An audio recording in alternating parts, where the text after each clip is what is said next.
What is this dark thing under the nail? Is it fungus or infection or something else? The only way to find out is to remove the product and take a look underneath. I will also do some fall nail art using the worst enemy of all nail enthusiasts and nail technicians, fuzz. Yes, that fuzz that always gets stuck in the top coat. We will use it to create beautiful nail art. A black spot on a nail can be a sign of many things, such as fungal infections, certain medications, or nutritional deficiencies. In rare cases, it also could be a signal of melanoma, which is a dangerous form of skin cancer. We started a product removal. This client has soft gel tips extensions with gel polish on top, so it was quite easy to remove. And as I started to remove the product with ceramic bead, I realized that it's not as awful as I thought. So what happened? She slammed the door into her finger about 2 to 3 weeks ago, and she was very surprised that nothing visually happened. It was super painful, and she was worried that her nail is going to come off, but it never happened. However, after about a week or two, she noticed this dark thing. So technically, this is the bruise under the nail. Sometimes they can be very large and take almost the whole size of the nail bed. In this case, the entire nail plate can come off, but eventually it will grow back. In this case, it's probably not going to happen since this area of the bruise is very small, and it is even safe to do manicure and extensions on a nail like this.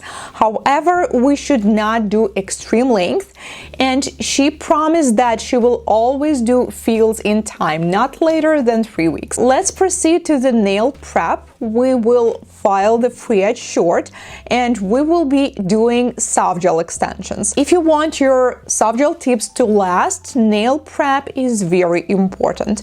So we need to do dry manicure, push back the cuticle. By the way, when I started doing dry manicure on this nail with a bruise, we can see that this part is actually growing off, which means in about 2 to 3 months, it will be located closer to the free edge and eventually will grow off completely. Because once I started to clean the cuticles and push them back, we see this white area of healthy pink natural nail on top, which is great. That means that matrix, the root of the nail, is not damaged, so she will not have any kind of permanent damage on her nail. Then we need to buff the surface of the nail plate to remove some extra shine and oils, and finally match the perfect size of the tips. Today we will be using short square tips, but even though they're called short, they look very different on everyone's nails. So on some people they actually look more like medium. I will be using my favorite technique with builder gel. That's why when I'm trying them on, I leave this little margin from the cuticle. Then, to make sure that they're going to last, I will use 3-in-1 nail prep and apply it on the nail plate and a thin layer of base coat, which we need to cure in LED lamp for 30 seconds. Make sure you're not touching the skin, because if you will flood the sidewalls with a base coat, when you will try to apply soft gel tips, this nail glue gel can also do the same. It's going to follow its route. So make sure that everything besides the nail plate is clean from product. I will be using 5-in-1 gel nail glue, which is the special product for applying soft gel tips. I noticed that some of you asked me in the comments if you can use base coat, if you can use builder gel. No, builder gel is not going to work. Its purpose is completely different, as well as the base coat. So please, for soft gel tips, only use the product that is designed for it. We need to apply a little amount on the tip, and then we attach it to the nail. I usually flash cure first with a small lamp for about 5 to 7 seconds, and then we fully cure it in LED lamp for 1 minute. These tips have very thin and almost seamless area near the cuticle. That's why with small ceramic bead it is going to take me a few minutes to blend it with a nail plate. But you need to be careful. We are filing only the tip. We're not touching the nail here. And of course, I'm giving extra care for this nail with a bruise.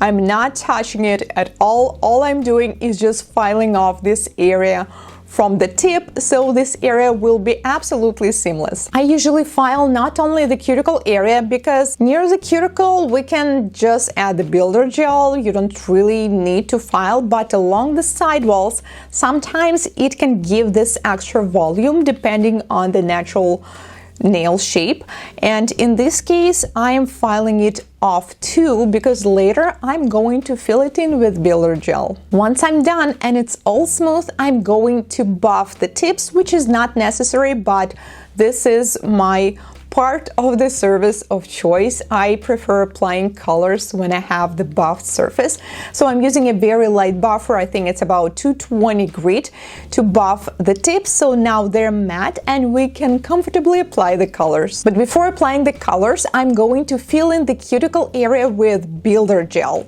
so it will be absolutely seamless once it grows longer. But also at the same time, I really don't want to add more volume of builder gel like in the center of the nail, because I don't want it to look too bulky.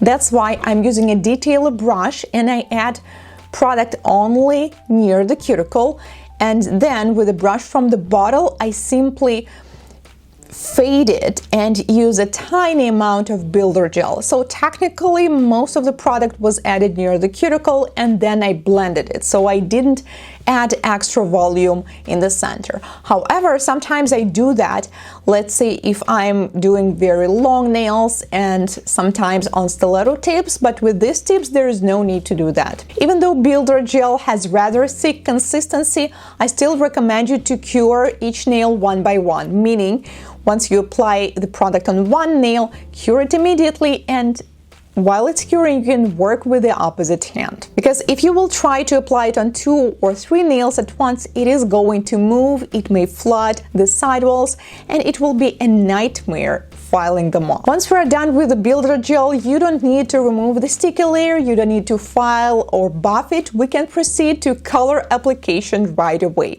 So I will be using some fall colors. I also wanted to show you a little trick. You probably know that most cat eye gel polishes are slightly transparent, and I really like these gel polishes from Coastal Crush collection by Model Ones. I really wanted to create some dark brown cat eye color, but I happen not to have one right now. Did you know that you can use brown colors as the background for your cat eye because they are half transparent?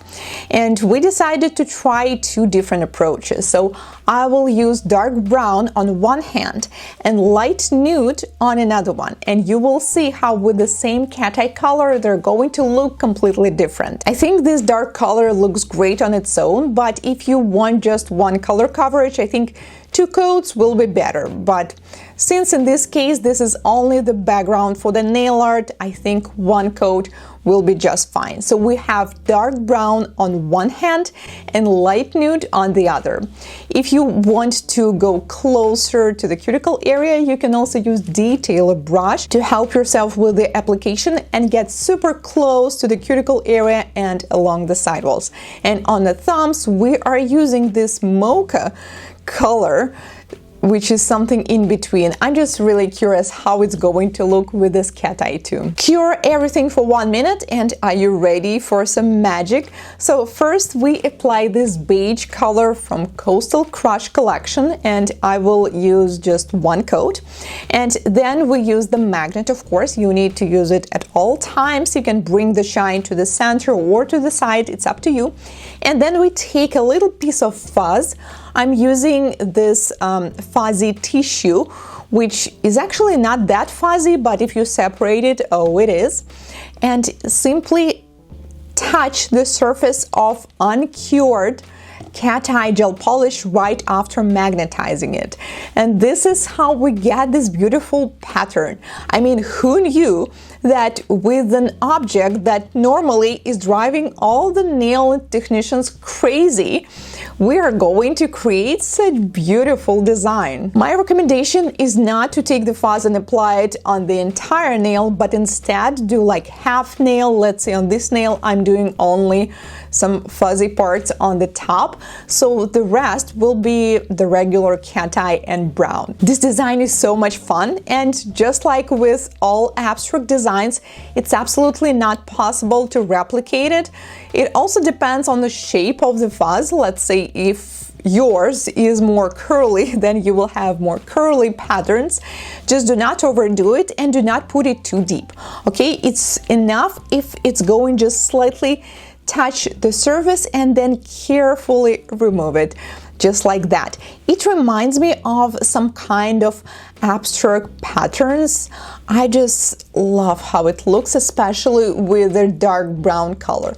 I think it's going to look great with any dark background because we can see this contrast with this light glittery particles of the cat eye, and on the other side we can see this contrast dark background. But as I promised, I'm also going to try the same trick but with the light background. So we're using the exact same color of cat eye but completely different light background, and we do all the same. We magnetize the color and then we add some fuzz.